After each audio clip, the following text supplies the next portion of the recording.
الحمد لله رب العالمين والعاقبة للمتقين والصلاة والسلام على خير خلقه محمد وعلى آله وأصحابه أجمعين أما بعد أعوذ بالله من الشيطان الرجيم بسم الله الرحمن الرحيم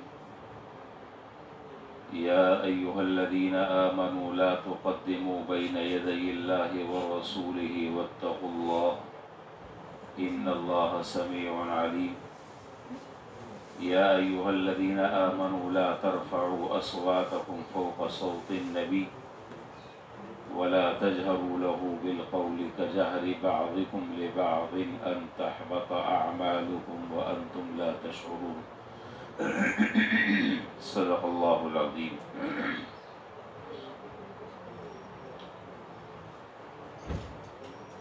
سورۃ الحجرات کل ہم نے شروع کی ہے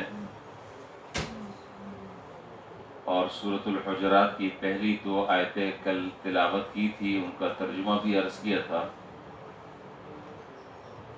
اور ساتھ ساتھ یہ بات بھی بتائی تھی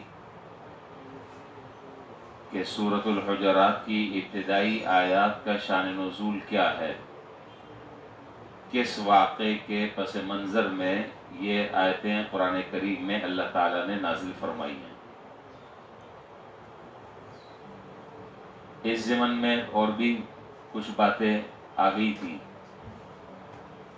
اور آخر میں یہ بات بھی ذکر کر دی تھی کہ جناب نبی کریم صلی اللہ علیہ وسلم کا جو طریقہ ہے اور آپ کا جو اسوہ حسنہ ہے، دوسرے لفظوں میں جو چیزیں سنت کے دائرے میں آتی ہیں ان سے تجاوز کرنا، ان حدود کو کراس کرنا، اس لمٹ سے باہر نکلنا، یہ کام اللہ اور اس کے رسول کی نظر میں پسندیدہ نہیں ہے، بلکہ یہ اعمال کو اکارت کر دینے والا عمل ہے، اعمال کو ضائع کر دینے والا ایک عمل ہے۔ چنانچہ وہ حدیث میں 3 حضرات کا جو واقعہ آتا ہے، جو میں نے کل جلدی میں آخر میں آپ کو بتلایا تھا، وہ واقعہ تو میں نہیں دہرا رہا، البتہ اس واقعے میں جو اصل بات سمجھانی مقصود ہے وہ یہ کہ وہ جو 3 حضرات آئے تھے اور تینوں نے الگ الگ یہ کہا تھا۔ ایک نے کہا تھا کہ میں تو اب ہمیشہ روزے رکھا کروں گا، اور دوسرے نے کہا تھا کہ میں ہمیشہ رات کو جاگ کر عبادت کروں گا، اور تیسرے نے کہا تھا کہ میں کبھی بھی نکاح نہیں کروں گا۔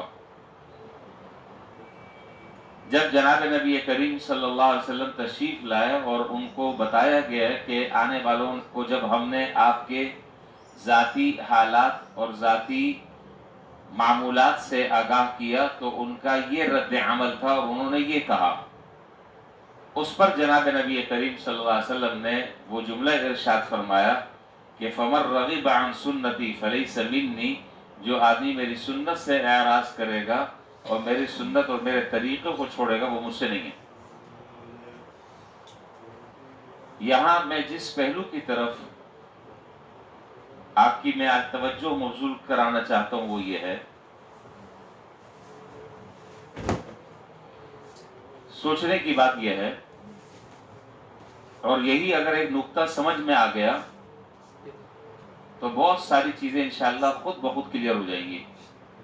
ایک بات اگر یہ سمجھ میں آ گئی، اور اس بات کا تعلق سمجھنے سے، رات بھر جاگ کر نماز پڑھنا یہ کوئی گناہ کا کام ہے؟ ہاں نہیں میں سر مونڈا ہلا دیں، نیک کام۔ ہمیشہ روزہ رکھنا یہ کوئی غلط کام ہے؟ کوئی غلط کام نہیں۔ اس پر کیوں ناراضگی کا اظہار فرمایا حضور صلی اللہ علیہ وسلم نے؟ اچھا کام ہے، آدمی نماز پڑھ رہا ہے، پوری رات جاگ کر نماز پڑھ رہا ہے، قرآن کی تلاوت کر رہا ہے، رکوع کر رہا ہے، سجدہ کر رہا ہے، اس میں کیا مسئلہ ہے؟ ایک آدمی روزے سے کتنی مشقت ہے روزے میں، اندازہ ہو رہا ہے نا؟ روزہ رکھا ہوا ہے ہم سب نے، پیاس کا تقاضا بھی ہو رہا ہے، کھانے کا تقاضا بھی ہو رہا ہے، اس میں کون سا گناہ کا کام ہے؟ یہی ایک نقطہ اگر سمجھ میں آ گیا نا تو بہت ساری چیزیں انشاءاللہ حل ہو جائیں گی اور زندگی میں کام آئیں گی۔ وہ کیا کہ یہی فرق ہے سنت میں اور یہی فرق ہے بدعت میں، یہی فرق سنت میں، یہی فرق ہے بدعت میں۔ جناب نبی کریم صلی اللہ علیہ وسلم نے جو حد مقرر کی ہے اس کے اندر رہنا یہ سنت ہے، اس کو کراس کر لینا یہ بدعت بن جاتا ہے، گناہ ہے۔ اب میں آپ کو خارجی میں چند مثالیں آپ کے سامنے ذکر کر رہا ہوں۔ ایک آدمی ہے، مثالیں بہت ساری، میری بات آگے کی رہ جائے، میں اور ذکر اس لیے کر رہا ہوں تاکہ بات اچھی طرح سمجھ آ جائے گی۔ ایک آدمی ہے عید کے دن روزہ رکھ رہا ہے، تو روزہ رکھ کر کوئی گناہ کا کام کیا؟ بھائی روزہ رکھا ہے نا، روزے میں تو کوئی گناہ نہیں ہوتا، روزہ تو ثواب کا کام ہوتا ہے، کیوں منع ہے؟ جواب نہیں دے رہے، کیوں منع ہے بھائی؟ اس لیے منع ہے کہ اللہ کے رسول جناب نبی کریم صلی اللہ علیہ وسلم نے منع فرما دیا۔ اگرچہ بظاہر دیکھنے میں یہ ایک بہت اچھا عمل ہے، بہت خوبصورت عمل ہے، لیکن حضور کی منشا کے جب خلاف ہوگا، چاہے اس کے اندر کتنی خوبصورتی اور اس کے اندر کتنا حسن کیوں نظر نہ آ رہا ہو، اس میں ایک رتی برابر ثواب نہیں ملے گا۔ آپ نے منع فرما دیا کہ عید کے دن روزہ نہ رکھو، اس لیے کہ عید کے دن جو ہے وہ اللہ تعالیٰ کی طرف سے تمہارے لیے مہمان نوازی کا ہے۔ اب ایک آدمی کہہ رہا نہیں جی مجھے مہمان نوازی قبول نہیں ہے، تو اس کا مطلب یہ ہوا کہ یہ آدمی اللہ کا بندہ نہیں ہے، یہ اپنی چلا رہا ہے، اللہ کی نہیں مان رہا، اس لیے منع ہے۔ مغرب کی کتنی فرض ہیں؟ مغرب کے رکعتیں 3۔ ایک آدمی جو ہے وہ چوتھی رکعت بھی ملا لیتا ہے ساتھ، تو کیا رائے آپ کی؟ کیا خیال ہے آپ کو؟ چوتھی رکعت جو ہے اس میں کون سا اس نے گناہ کا کام کیا بھائی؟ اس میں اس نے سورہ فاتحہ پڑھی، اس میں اس نے سورت پڑھی، اس میں اس نے ایک رکعت کا اضافہ کیا، رکوع کیا، سجدہ کیا، تسبیحات پڑھی وغیرہ وغیرہ، کون سا گناہ کا کام کیا؟ جی تو بات اصل میں یہ ہے کہ اللہ تعالیٰ نے جو فرض مقرر کیا ہے اس سے یہ آدمی تجاوز کر رہا ہے، اگرچہ دیکھنے میں کوئی گناہ کا کام نہیں کر رہا، لیکن سب سے بڑا گناہ کا کام یہ کہ جہاں اس کو روکا تھا اس سے آگے یہ بڑھ گیا، ورنہ فی نفسی اگر دیکھا جائے تو اس میں کوئی گناہ نہیں ہے۔ تو صرف نہ یہ کہ اس کی وہ مغرب کی چوتھی رکعت جو اس نے اضافہ کیا ہے، نہ صرف یہ کہ اس کی وہ چوتھی رکعت جائز نہیں ہوگی، بلکہ جو 3 رکعتیں صحیح تھی وہ بھی برباد ہوگی۔ ہے ایسا یا نہیں؟ وہ بھی برباد ہو گئی۔ کسی آدمی کا انتقال ہو جاتا ہے تو اس کے اصالہ ثواب کے لیے میں آپ کو وہ مثالیں خارج کی میں وہ مثالیں دے رہا ہوں کہ آپ بات سمجھیں گے۔ کسی آدمی کا انتقال ہو جاتا ہے اور اعلان ہوتا ہے کہ بھائی فلاں کا جو ہے وہ فلاں کا تیجا ہے، فلاں کا 40واں ہے، فلاں کے لیے جو ہے وہ فلاں جگہ قرآن پڑھا جائے گا، اعلان ہوتا ہے، سارے لوگ آتے ہیں۔ علماء جو ہے وہ اس کو منع کرتے ہیں، وہ اس کے حق میں نہیں ہے، کہتے ہیں کہ نہیں یہ بدعت ہے۔ سوچنے کی بات یہ ہے کہ اب یہ جو تیجے میں، 40ویں میں، برسی میں جو قرآن کریم پڑھا جا رہا ہے کہ یہ غلط ہے؟ بتا نہیں رہے، پیچھے بیٹھے ہیں، غلط ہے قرآن کریم پڑھنا؟ ٹھیک ہے قرآن کریم پڑھنا، کیوں غلط آپ لوگ کہتے ہیں اس کو؟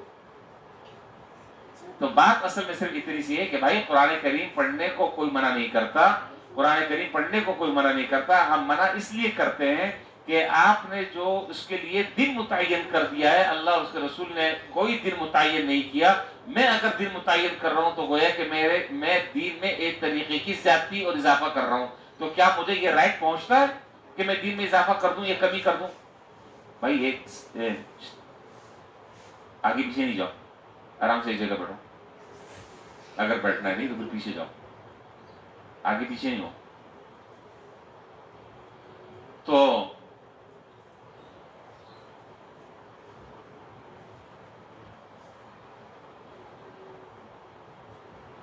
اب یہ جو منع کرتے ہیں وہ منع اس لیے کرتے ہیں کہ آپ جو دن متعین کر رہے ہیں اس کے تعین کا اختیار اور اس کی جو اتھارٹی ہے وہ آپ کو ہے، وہ مجھے ہے. وہ کس کو ہے؟ وہ اللہ اور اس کے رسول کو ہے. تو ہم یہ کہتے ہیں کہ بھائی دن متعین کرنا درست نہیں ہے. ہاں دن متعین کیے بغیر آپ جب چاہیں، جتنا چاہیں، جہاں چاہیں، جیسے چاہیں آپ قرآن کریم پڑھیں اور پڑھ کر اس پڑھنے والے کو ثواب پہنچائیں. ہم خود اس کے قائل ہیں.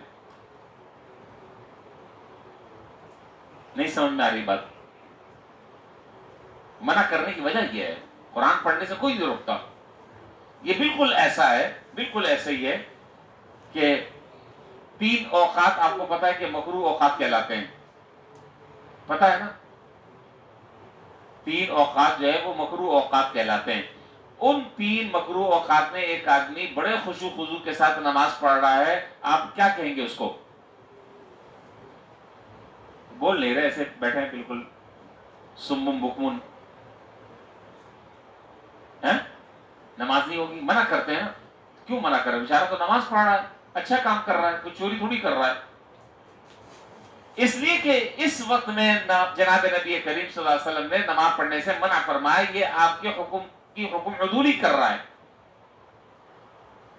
یہ خلاف ورزی کر رہا ہے.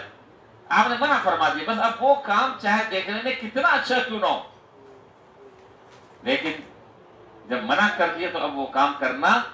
اسی کو میں بار بار میں ان ساری باتوں کو بار بار میں اس الفاظ سے سمجھانے کی کوشش کرتا ہوں کہ بھائی یہ دین نام جو ہے وہ جناب نبی کریم صلی اللہ علیہ وسلم کی اتباع کا ہے، اپنی خواہشات کو پورا کرنے کا نہیں ہے. یہی بات میں سمجھاتا ہوں کہ دین نام جو ہے وہ حضور صلی اللہ علیہ وسلم کی اتباع کا ہے. چلے ایک اور مثال لے لیں. مثالیں تو بہت ساری ہیں، افطار کا وقت ہو گیا. ابھی تو مثال یہی ہے نا، روزہ ہے، افطار ہے، سحری ہے. افطار کا وقت ہو گیا. آپ سے میں پوچھ رہا ہوں، مجھے سوچ سمجھ کے جواب دیجیے گا. افطار کا وقت ہو چکا ہے، سائرن بج چکا ہے، ٹائم ہو چکا ہے. یہ آدمی 2 منٹ تاخیر سے افطار کر رہا ہے. کیا مسئلہ ہے اس میں؟ صحیح کر رہا ہے؟ صحیح کر رہا ہے؟ غلط کر رہا ہے؟ کیوں غلط کر رہا ہے؟ چونکہ اللہ کے رسول صلی اللہ علیہ وسلم نے جو تعلیم دی ہے وہ ہے کہ افطار میں تعجیل مستحب ہے. تعجیل، افطار میں جلدی کرو. جلدی کا مطلب ہے کہ جب وقت ہو جائے تو اب 1 منٹ تاخیر کرنا گناہ ہے. کیوں؟ اس لیے کہ دیکھو جب تک ہم نے کہا رک جاؤ اس وقت تک رک جانا عبادت تھا، اور جب ہم نے کہا کہ اب افطار کرو، اب تاخیر سے کرنا یہ گناہ کی بات ہے. اب اس کو فوراً کر لو. اور سحری میں کیا ہے؟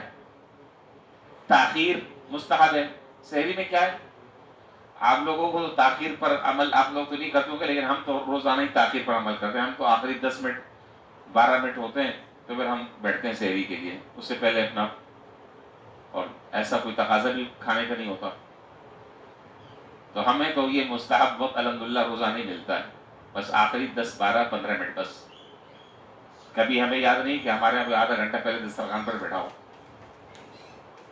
سب پڑھنے پڑھانے میں لگے ہوتے ہیں. اور آپ لوگ کتنے بجے سحری کر رہے ہیں؟ 2:45 بجے. چلے وہ تو ایک مجبوری ہے، ظاہر ہے، ایک اجتماعی نظم ہے. اس نظم میں اتنے سارے لوگوں کا انتظام عین وقت پر تو نہیں ہو سکتا، ظاہر ہے مشکلات ہیں. خیر، تو اب سحری میں کیا ہے؟ سحری میں تاخیر ہے. اب ایک آدمی جو ہے، اسی لیے حدیث میں ہے کہ دیکھو اگر ایک آدمی 2:30 بجے اور 3 بجے سحری کر لیتا ہے 2:30 3 بجے سحری کر لیتا ہے تو اس کا مطلب یہ کہ اس نے مستحب پر عمل اس کا نہیں ہوا. تو اس کو چاہیے کہ جب آخری وقت ہو تو آدھا گلاس پانی پی لے, ایک کھجور جو ہے وہ لے لے, اس نیت سے کہ سحری میں تاخیر مستحب ہے, اس مستحب کا ثواب مل جائے. بھائی کھانا کھا لیا 2:30 بجے 2:45 بجے, تو اب ظاہر ہے کہ اب دوبارہ تو پھر ناک تک تو کھا لیا, اب کیا اور کیا کریں گے. چلو آدھا گلاس پانی پی لو, ایک گھونٹ پانی پی لو. کس کی نیت سے؟ اس نیت سے کہ سحری میں تاخیر مستحب ہے, چلو اس پر میں عمل کر لوں. کیا خیال ہے؟ یہ ساری وہ میں مثالیں آپ کو میں کہہ رہا ہوں, ایسی مثالیں ایک نہیں, ایسی مثالیں بہت ساری بے شمار مثالیں. تو تمام کے تمام مثالوں کا جو خلاصہ, اور مثال دوں اور ذہن میرے آ رہی ہیں, یہ آگے چلوں آگے کیوں چلوں؟ اچھا, تو یہ جو ساری مثالیں ہیں, ان ساری مثالوں سے اصل بات یہ سمجھانی مقصود ہے, اصل جو بات دماغ میں بٹھانی مقصود ہے کہ ہم جن چیزوں کو کہتے ہیں نا کہ یہ بدعت ہے, یہ بدعت ہے, یہ نہ کرو, یہ فلانا نہ کرو, تو بظاہر وہ سارے کام دیکھنے میں برے نہیں ہیں, وہ سارے کام دیکھنے میں برے نہیں ہیں, اس کے اندر کوئی گناہ کے آدمی ارتکاب نہیں کرتا, اس میں کوئی غلط کام آدمی نہیں کرتا, اس میں کام اچھا ہو رہا ہوتا ہے. لیکن وہ غلط کیوں ہو رہا ہوتا ہے, اس کے اندر برائی کہاں سے آ رہی ہوتی ہے؟ وہ برائی یہاں سے آ رہی ہوتی ہے کہ حضور صلی اللہ علیہ وسلم نے جہاں پابندی لگائی تھی, یہ آدمی اس سے آگے بڑھ رہا ہے, اس سے آگے کراس کر رہا ہے, اس لمٹ کو کراس کر رہا ہے, اس حد کو عبور کر رہا ہے. تو وہی کام جو پہلے جائز تھا, اب وہی کام ناجائز ہو گیا. میرا خیال بات کچھ سمجھ شریف میں آ گئی کہ نہیں؟ تو اسی لیے حضرت عائشہ رضی اللہ تعالیٰ عنہ کا ایک قول ہے, وہ یاد رکھنا چاہیے ہمیشہ. حضرت عائشہ, تو میں نے اتنی پہلی بات یہ میں نے بتائی کہ بدعت میں بظاہر جو کام ہو رہا ہوتا ہے وہ کام کوئی غلط نہیں ہو رہا ہوتا, اس میں بظاہر کوئی گناہ نظر نہیں آ رہا ہوتا, وہ کام اچھا ہو رہا ہوتا ہے, دیکھنے میں بھلا معلوم ہو رہا ہوتا ہے, آنکھوں کو اچھا لگتا ہے, دل کو لبھاتا ہے. لیکن ہم منع کیوں کرتے ہیں؟ منع اس لیے کرتے ہیں کہ جناب نبی کریم صلی اللہ علیہ وسلم نے, آپ کے صحابہ نے, آپ کے تابعین نے, آپ کے تبع تابعین نے, یہ جو خیر القرون کے جو ادوار ہیں, ان ادوار میں کسی نے یہ کام نہیں کیا. جب نہیں کیا تو میں اور آپ کرنے والے کون ہوتے ہیں؟ میں اور آپ اگر کر رہے ہیں تو اس کا مطلب یہ ہے کہ ہم دین میں اضافہ کر رہے ہیں, اور دین تو مکمل ہو چکا ہے, دین تو مکمل ہو چکا ہے. اليوم اکملت لکم دینکم واتممت علیکم نعمتی ورضیت لکم الاسلام دینا. دین تو مکمل ہو چکا ہے, اس میں اب کمی پیشی کی گنجائش نہیں ہے. تو میں حضرت عائشہ رضی اللہ تعالیٰ عنہ کی بات عرض کر رہا تھا کہ حضرت عائشہ رضی اللہ تعالیٰ عنہ فرماتی تھی کہ بدعتی کی اللہ تعالیٰ, یہ بات سننے کی ہے اور سمجھنے کی ہے, دماغ میں بٹھائیں اس بات کو. فرماتی تھی کہ اللہ تعالیٰ بدعتی کی توبہ اللہ تعالیٰ قبول نہیں فرماتے.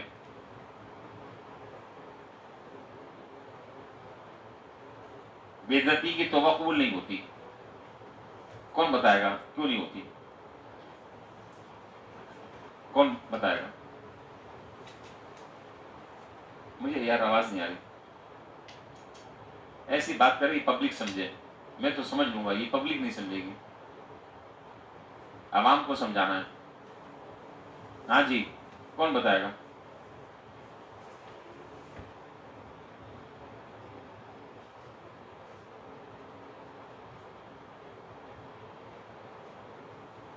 ہاں جی,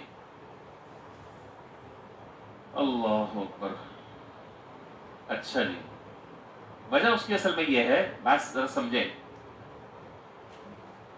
کسی بھی بدعت میں مبتلا آدمی کو آپ کھڑا کر لیں اور اس سے آپ پوچھیں, کسی بھی آدمی کو آپ کھڑا کر لیں جو بھی کسی بدعت کا ارتکاب کر رہا ہے, اس کو آپ کھڑا کریں, اس سے پوچھیں کہ بھائی یہ کام تم کوئی غلط کام کر رہے ہو, صحیح کام کر رہے ہو؟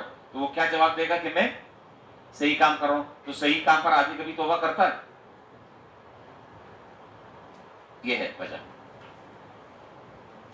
صحیح بات پر کبھی توبہ کرتا ہے آدمی؟ تو غلط کام پہ توبہ کرتا ہے نا, غلط کام پر شرمندہ ہوتا ہے, غلط کام پر. جب ایک آدمی اپنی نظر میں اس کام کو اچھا سمجھ رہا ہے تو توبہ کیوں کرے گا؟ کیوں توبہ کرے گا؟ ظاہر ہے توبہ تو وہ اس وقت کرے گا جب اس کام کو وہ غلط سمجھے, صحیح نہ سمجھے. وہ تو صحیح سمجھ کر رہا ہے. نہیں سمجھے بات آپ؟ جب صحیح سمجھ کر رہا ہے تو وہ توبہ نہیں کرے گا، اور جب توبہ نہیں کرے گا تو وہ توبہ قبول کیسے ہوگی؟ وہ اس کو غلطی سمجھ ہی نہیں رہا، اور اس کو صحیح سمجھ رہا ہے۔ کچھ سمجھ شریف میں بات آ رہی ہے یا اوپر سے جا رہی ہے؟ اوپر سے۔ یہ بڑی اہم باتیں ہیں، یہ کام آئیں گی بعد میں آپ کو انشاءاللہ۔ خیر، تو یہ ہے کچھ میں نے آپ کو مثالیں دے دی، اور یہ بات میں نے سمجھا دی کہ دیکھیں جہاں شریعت جس چیز سے روک رہی ہے، جہاں شریعت جس چیز سے روک رہی ہے وہاں رک جاؤ، تو اسے آگے مت بڑھو۔ اب لوگ سوال کرتے ہیں کہ جی آگے بڑھنے میں کیا حرج ہے؟ آگے بڑھنے میں کیا حرج ہے؟ آگے بڑھنے میں بہت بڑا حرج ہے، اور وہ حرج کیا ہے کہ اللہ اور اس کے رسول نے آگے بڑھنے کی اجازت نہیں دی۔ ایک آدمی جو ہے وہ سفر میں آپ کو پتا ہے کہ 48 میل یا اس سے زیادہ کا جب آدمی سفر کرتا ہے وہ مسافر ہوتا ہے، شرعی مسافر جب کہلاتا ہے تو اس کو اللہ تعالیٰ ایک رخصت دے دیتے ہیں۔ کیا؟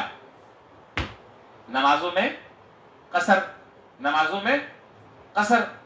اختصار کرو نمازوں میں، 4 رکعت والی نماز 2 رکعت۔ اب آپ مجھے بتائیں کہ ایک آدمی فرض کریں کہ اس رخصت پر عمل نہیں کرتا، وہ عزیمت پر عمل کرتا ہے، وہ 2 رکعت کے بجائے 4 رکعت اگر وہ پڑھتا ہے تو آگے جو 2 رکعت اور پڑھی اس میں کوئی گناہ کا کام کیا ہے؟ نہیں بتا رہے، بیٹھے ہوئے نہیں بتا رہے بھائی، کوئی گناہ کا کام کیا ہے؟ اللہ کا نام ہی لیا نا، قرآن ہی پڑھا، دعائیں پڑھی، رکوع کیا، سجدہ کیا، کون سی قیامت آ گئی؟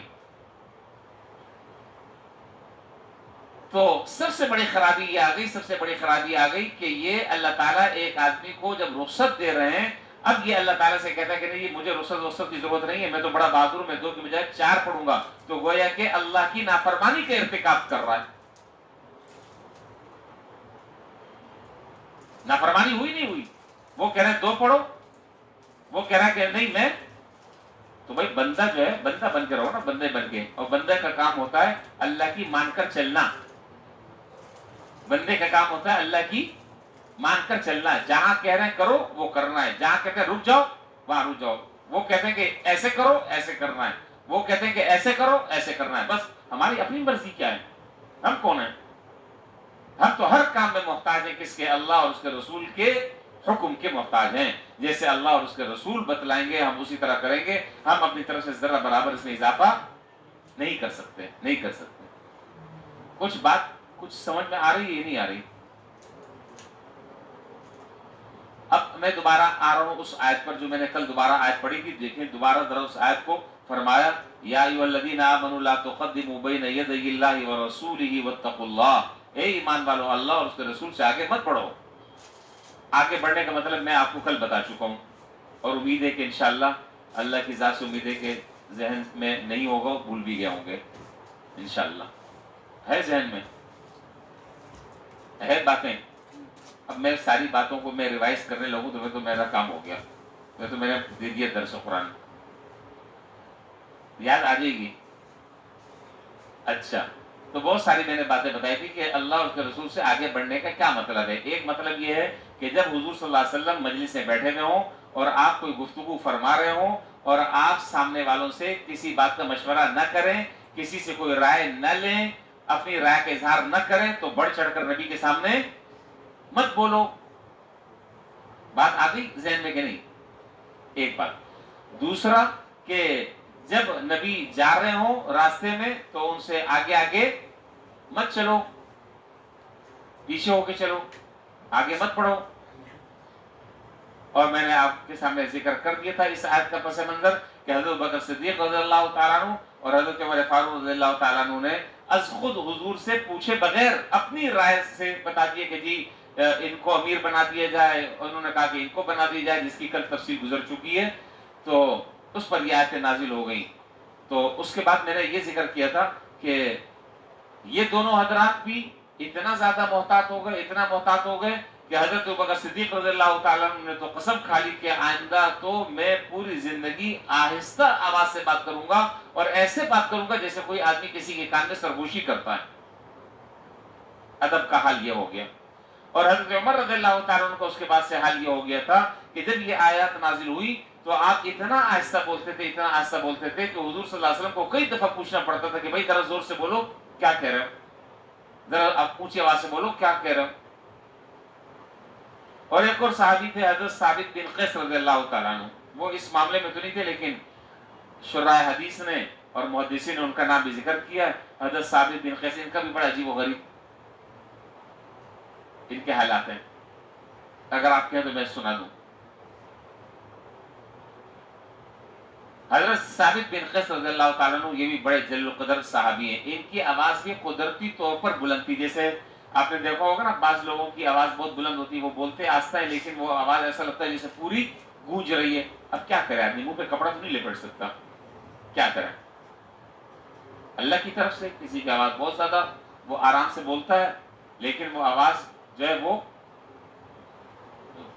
پھیلتی ہے، تیز ہے آواز، گونجتی ہے، اس میں گونج زیادہ ہوتی ہے، تو اللہ کی طرف سے. تو حضرت ثابت بن قیس رضی اللہ تعالیٰ عنہ کی آواز بھی قدرتی طور پر بہت بلند تھی. جب بھی یہ بات کرتے ہیں آہستہ آواز سے بات کرتے تو ایسا لگتا ہے جیسے بہت زیادہ چیخ کر بات کر رہے ہیں، اونچی آواز سے بات کر رہے ہیں. جب یہ آیت نازل ہوئی کہ اے لوگوں اپنی آواز نبی کی آواز سے بلند نہ کرو، حالانکہ ان سے متعلق نہیں ہے، ان سے متعلق یہ بات نہیں ہے، ایک 30% آدمی ہے، تیسرے آدمی ہے. تو جب یہ سنا تو حضور صلی اللہ علیہ وسلم کی مجلس سے غائب ہو گئے اور گھر میں اب بیٹھ کر گھر میں ہی نماز پڑھنی شروع کر دی. گھر میں نماز پڑھنی شروع کر دی. تو ایک مرتبہ جو ہے حضرت معاذ رضی اللہ تعالیٰ عنہ سے حضور صلی اللہ علیہ وسلم نے پوچھا کہ بھائی وہ ثابت نظر نہیں آ رہے؟ اس سے معلوم ہوتا ہے، کئی ساری روایتوں سے معلوم ہوتا ہے کہ حضور صلی اللہ علیہ وسلم اپنے ساتھیوں کی خبرگیری رکھتے تھے، خبرگیری رکھتے تھے. تو ہمارا بھی دل چاہتا ہے کہ ہم بھی اپنے مقتدیوں کی خبرگیری رکھیں. لیکن جس دن میں نے خبرگیری رکھنی شروع کر دی اور میں آپ کو گھر میں پوچھنے کے لیے آ گئی کہ بھائی آج آپ فجر میں نہیں تھے، تو اس وقت میرے پر ایک نئے الزامات شروع ہو جائیں گے کہ ہاں وہ پارٹی تھی نا اس لیے اس کے گھر گیا تھا. یہ اس لیے کہ بدگمانی کا اور یہ جو دماغ میں جو خلل ہے اس کا تو کوئی علاج نہیں ہے. ہاں وہ بڑا آدمی تھا نا تو اس لیے اس کے گھر گئے تھے. تو اس لیے بھائی میں یہی پوچھ لیتا ہوں کہ بھائی آپ نظر نہیں آئے، کئی دن ہو گئے، خرید تو ہے، گھر نہیں جاتا کسی کے. ورنہ اصل تو یہ ہے کہ مقتدیوں کے حالات کی خبر امام کو ہونی چاہیے. حضور صلی اللہ علیہ وسلم خبر لیتے تھے. آپ نے فرمایا کہ بھائی ثابت بن قیس نظر نہیں آ رہے، کیا بات ہے؟ حضرت معاذ رضی اللہ تعالیٰ سے پوچھا کہیں وہ بیمار تو نہیں ہو گئے، جاؤ ذرا پتہ کرو. تو حضرت معاذ رضی اللہ تعالیٰ نے فرمایا کہ حضرت میرا گھر ان کا گھر بالکل برابر میں، وہ بالکل صحیح ہے. کہا کہ بھائی پھر مسجد میں کیوں نہیں آ رہے، مسجد میں کیوں نہیں آ رہے، ہماری مجلس میں کیوں نہیں بیٹھتے؟ اب آپ ذرا سا غور فرمائیں. حضرت معاذ رضی اللہ تعالیٰ کے گھر میں گئے تو عجیب باتیں لکھی ہیں مفسرین نے. گھر گئے تو جا کر دیکھا کہ وہ رو رہے ہیں. گھر گئے دیکھا وہ رو رہے ہیں. پوچھا بھائی کیوں رو رہے ہیں؟ کہنے لگے کہ قدرتی طور پر میری آواز بلند ہے اور مجھے ڈر لگتا ہے کہ میں اگر حضور کی خدمت میں آگے اور آپ کی مجلس میں آگے اور میں آہستہ آواز سے بھی بولوں گا تو آواز تیز ہوگی تو وہ وعید میرے اوپر صادق نہ آ جائے جو وعید اس قرآن کریم کی آیت میں ہے کہ تمہارے اعمال اکارت نہ ہو جائیں. میرے پاس اعمال ہیں کتنے اعمال ہیں میرے پاس جو اکارت اگر ہو گئے میں کہاں جاؤں گا. تو اس لیے وہ گھر میں ہی بیٹھ کر رو رہے ہیں اور گھر میں ہی نماز پڑھ رہے ہیں. تو حضور صلی اللہ علیہ وسلم کو جب حضرت معاذ رضی اللہ تعالیٰ نے ساری بات بتائی، آپ نے فرمایا کہ بھائی ان کو بلا کے لے کر آؤ، ان کو بلاؤ. وہ آئے. آپ نے ان سے پوچھا کہ ہاں بھائی کیا بات ہے، کیوں نہیں آ رہے مسجد میں؟ اللہ اکبر. انہوں نے ساری بات بتائی، حضور کی خدمت میں حاضر ہوئے. تو آپ نے فرمایا کہ دو باتیں ارشاد فرمائی. فرمایا کہ کیا تم یہ چیز پسند نہیں کرتے کہ تمہاری زندگی پسندیدہ گزرے؟ آپ نے فرمایا کیا یہ تم چیز پسند نہیں کرتے کہ تمہاری زندگی پسندیدہ گزرے؟ کہا کہ اللہ کے رسول میں کیوں نہیں پسند کرتا؟ فرمایا کہ تمہیں اللہ شہادت کی موت نصیب فرمائیں گے، تمہیں اللہ تعالیٰ شہادت کی موت نصیب فرمائیں گے. اور پھر خوش ہو گئے. پھر دوسری بات آپ نے فرمایا کہ تم جنتی ہو. اب آپ اندازہ لگائیں کہ دنیا میں جناب نبی کریم صلی اللہ علیہ وسلم ایک صحابی کو یہ اتنی بڑی خوشخبری دے رہے ہیں، اتنی خوشخبری بڑی دے رہے ہیں کہ تم جنتی، اس سے بڑا اور سرٹیفکیٹ اور کیا ہو سکتا ہے، اور کیا سند ہو سکتی ہے اس سے بڑی؟ کہا کہ جنتی ہو۔ چنانچہ اللہ تعالیٰ نے دونوں ہی چیزیں ان کے حق میں قبول فرمائی۔ حضرت خالد بن ولید رضی اللہ تعالیٰ عنہ نے حضرت بکر صدیق رضی اللہ تعالیٰ عنہ کے زمانے میں جو مسیلمہ کذاب کے خلاف جنگ ہوئی، اس میں حضرت ثابت بن قیس رضی اللہ تعالیٰ عنہ اور ایک اور صحابی ہیں، یہ دونوں شہید ہو گئے۔ اور شہید بھی کس طرح ہوئے، وہ بھی حالات میں ایک عجیب بات لکھی ہے۔ انہوں نے کہا کہ بھئی دیکھو اب دشمن سے ہمارا مقابلہ، سن رہے ہیں کہ نہیں، دشمن سے ہمارا مقابلہ ہے، کہیں ایسا نہ ہو کہ ہمارے دل میں بزدلی آ جائے اور ہمارے دل میں سستی آ جائے۔ تو ان دونوں نے یہ کیا کہ باقاعدہ گھڑا کھودا اور گھڑا کھود کر اپنے آپ اس کے اندر مضبوطی سے جمایا اور دشمن سے مقابلہ کیا، کہیں ایسا نہ ہو کہ دل میں خیال آ جائے اور ہم اس جنگ سے منحرف ہو جائیں اور گناہ کبیرہ کے مرتکب ہو۔ وہیں جم کر لڑتے رہے یہاں تک کہ شہادت ہو گئی۔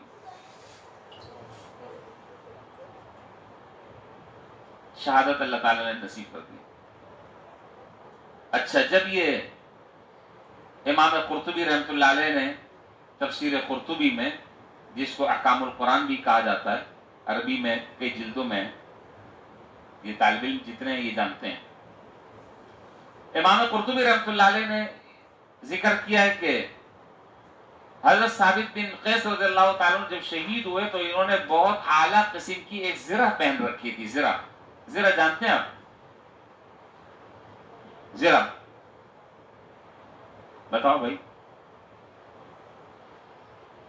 زرہ جو ہے یوں سمجھ لیں کہ جیسے اپنے بدن کی حفاظت کی جیکٹ جیسے کہہ لیں، جیکٹ اپنی حفاظت کے لیے وہ لوہے کی ایک بنی ہوئی ہوتی تھی کہ سامنے اگر دشمن وار کرے تو اس وار کا اثر نہ ہو، اس وار کا اثر نہ ہو۔ زرہ پہن رکھی تھی، پورا ایک لباس ہوتا تھا لوہے کا، اس میں آدمی سیف ہو جاتا تھا۔ تو جب شہید ہوئے تو ایک مسلمان نے آپ کی زرہ اتاری اور اتار کر چوری کر کے چلا گیا۔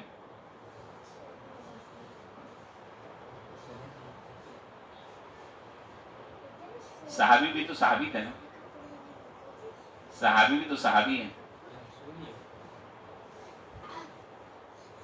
ان کے خواب میں، کسی شخص کے خواب میں حضرت ثابت بن قیس رضی اللہ تعالیٰ عنہ آیا اور انہوں نے کہا کہ فلاں آدمی نے جو فلاں محلے میں رہتا ہے اور اس نے میری زرہ چوری کی ہے اور وہ اس نے اپنے گھر میں ہانڈی کے نیچے گھڑا کھودا ہے، اس گھڑے کے اندر رکھی ہے، اوپر اس کے برتن پڑے ہوئے ہیں، وہ جاؤ اور جا کر حضرت بکر صدیق رضی اللہ تعالیٰ عنہ کو دے کر آؤ اور ان سے یہ کہو کہ میرا فلاں فلاں لوگوں کے اوپر قرضہ ہے، یہ زرہ بیچ کر ان کا قرض ادا کریں۔ یہ پہلے صحابی ہیں تاریخ میں آپ کو میں بتا رہا ہوں، یہ پہلے صحابی ہیں جن کے خواب کی وصیت نافذ العمل ہوئی ہے، اور کوئی واقعہ تاریخ میں حدیث میں نہیں ملتا سوائے اس واقعے کے کہ ان کے خواب کی وصیت جو ہے وہ نافذ العمل ہوئی ہے۔ چنانچہ حضرت بکر صدیق رضی اللہ تعالیٰ عنہ کے پاس وہ صاحب گئے اور انہوں نے کہا کہ جی اس طریقے سے میں نے رات خواب دیکھا اور یہ ایک آدمی ہے جو فلاں جگہ پر رہتا ہے، فلاں محلے میں رہتا ہے، اور اس نے اپنے گھر کے اندر جو ہے وہ اس طریقے سے گھڑا کھودا ہے اور اس کے اندر زیرہ رکھی ہے، اوپر جو ہے وہ برتن رکھے ہوئے ہیں۔ تو حضرت بکر صدیق رضی اللہ تعالیٰ نے کسی آدمی کو بھیجا اور کہا کہ جاؤ اس محلے میں اس آدمی کا پتہ کرو اور کر اس کے گھر کے اس سے پوچھو۔ اس نے کہا نہیں میرے پاس تو کچھ بھی نہیں ہے۔ کہا کہ اندر چلو۔ اندر گئے، جو برتن رکھے تھے وہ برتن ہٹائے، نیچے سے کھودا تو اس کے اندر سے وہ زرہ برآمد ہوئی، وہ زرہ برآمد ہوئی۔ تو پھر حضرت بکر صدیق رضی اللہ تعالیٰ عنہ نے ان کی اس وصیت کو نافذ کیا، جو ان کے لین دین کے معاملات تھے، جو ان کا قرضہ لوگوں پر تھا، اس کو بیچا اور بیچ کر ان کی اس وصیت کو پورا کیا، اس وصیت کو پورا کیا۔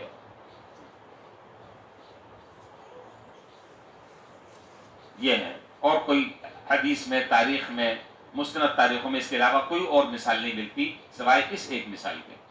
یہ بات آ گئی ضمناً، نام آیا تو میں نے یہ واقعہ بھی آپ کے سامنے ذکر کر دیا۔ اللہ اکبر۔ اچھا جی، آگے فرمایا ان الذین یغضون اصواتهم عند رسول اللہ، بے شک وہ لوگ کہ جو اللہ کے رسول کے پاس اپنی آوازوں کو پست رکھتے ہیں، اولئک الذین امتحن اللہ قلوبهم للتقوی، یہی وہ لوگ ہیں کہ جن کے دلوں کو اللہ تعالیٰ نے تقوی کے لیے خالص کر دیا۔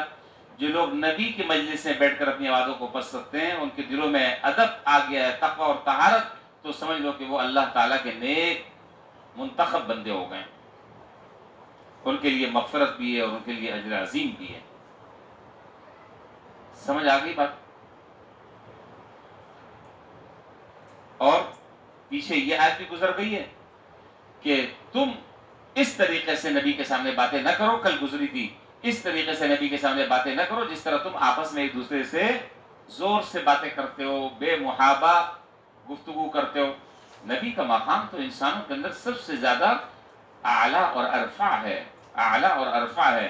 آپ کا تو ادب اور احترام کی وہ حد ہے کہ کائنات میں کسی اور کا ادب احترام اتنا نہیں ہے۔ لہذا بے ادبی ہر وہ صورت کے جس سے نبی کو تکلیف پہنچتی ہو وہ بے ادبی کے زمرے میں ہے، اس سے بچنا ہے، ورنہ اعمال جو ہیں وہ اکارت ہو جائیں گے۔ حدیث میں یہاں میں ضمناً ایک اور بات بھی ذکر کر دوں، حدیث میں بعض بلکہ قرآن میں بعض اعمال کا ایسے ذکر ملتا ہے کہ جس کی وجہ سے یا تو وہ خاص عمل انسان کا نیک ضائع ہو جاتا ہے یا سارے اعمال ختم ہو جاتے ہیں۔ یہ بات آ گئی تو مجھے یہ بات بھی یاد آ گئی، قرآن میں بعض ایسے گناہوں کا تذکرہ ملتا ہے، ایسے اعمال کا تذکرہ ملتا ہے کہ اس اعمال کی وجہ سے یا تو یہ ایک عمل خراب ہوتا ہے یا سارے عمل اکارت ہو جاتے ہیں۔ ایک تو یہی ہے، ایک تو یہی ہے جو ابھی آپ سن رہے ہیں سورہ حجرات میں جس کا تذکرہ ہے،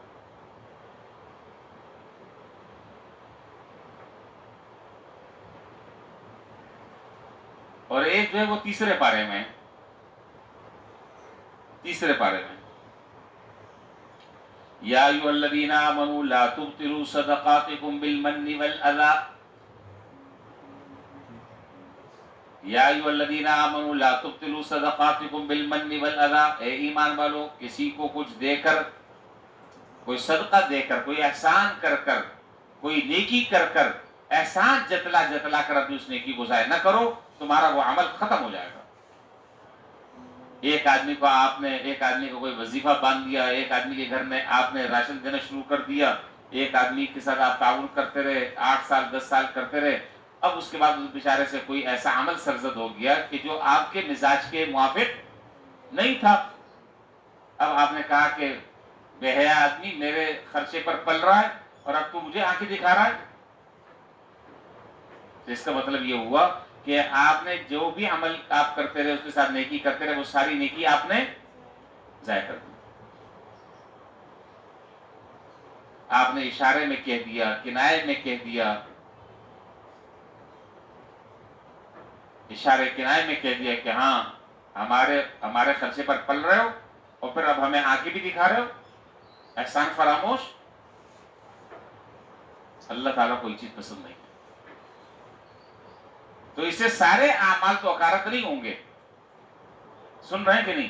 سارے اعمال تو اس سے اکارت نہیں ہوں گے، ہاں وہ جو خاص عمل کیا تھا وہ ضائع ہو گیا۔ اور یہ سورہ حجرات میں جس کا تذکرہ ہے اس میں تو سارے اعمال کی بربادی کا تذکرہ ہے، نماز پڑھی ہو، روزہ رکھا ہو، جہاد کیا ہو، صدقہ کیا ہو، خیرات کی ہو، جی مخلوق خدا کی خدمت کی ہو، جتنے نیک کام تم نے کیے تھے وہ سارے کے سارے اعمال اکارت ہو جائیں گے اگر تم نے اپنی آواز کو نبی کی آواز سے بلند کیا، سارے اعمال اکارت ہو جائیں گے۔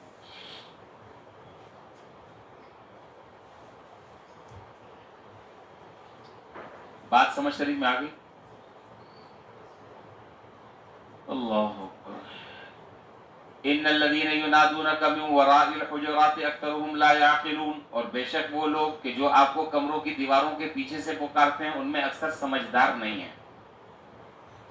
بس یہ اب ایک نئی بات شروع ہو رہی ہے، اور بات شروع کروں گا تو پھر بات مجھے ختم بھی کرنی پڑے گی، ظاہر ہے، تو میرا خیال اب فی الحال یہیں تک رہنے دیں۔ نہیں، بات لمبی ہے، ٹائم جو ہے نا وہ پھر پارا بھی دیکھنا ہے، عصر کے درس کی تیاری بھی کرنی ہے، میرے ساتھ بھی غم بہت سارے ہیں، عصر کی بھی تیاری کرنی ہے، تو انشاءاللہ زندگی رہی تو کل تو جمعہ ہے، پرسوں ہفتے کو انشاءاللہ پھر ہم یہاں سے آگے سے شروع کریں گے انشاءاللہ۔ اللہ تعالی ہمیں قرآن کریم جو جناب نبی کریم صلی اللہ علیہ وسلم کے آداب بتلا رہا ہے، اللہ تعالی ہمیں اس آداب کے مطابق عمل کرنے کی توفیق عطا فرمائے، اور قرآن کریم کو صحیح طرح سمجھنے کی اور اس کے احکام کے مطابق عمل کی توفیق نصیب فرمائے۔ وآخر دعوانا الحمدللہ رب العالمین۔ اللہم صلی علی وسلم۔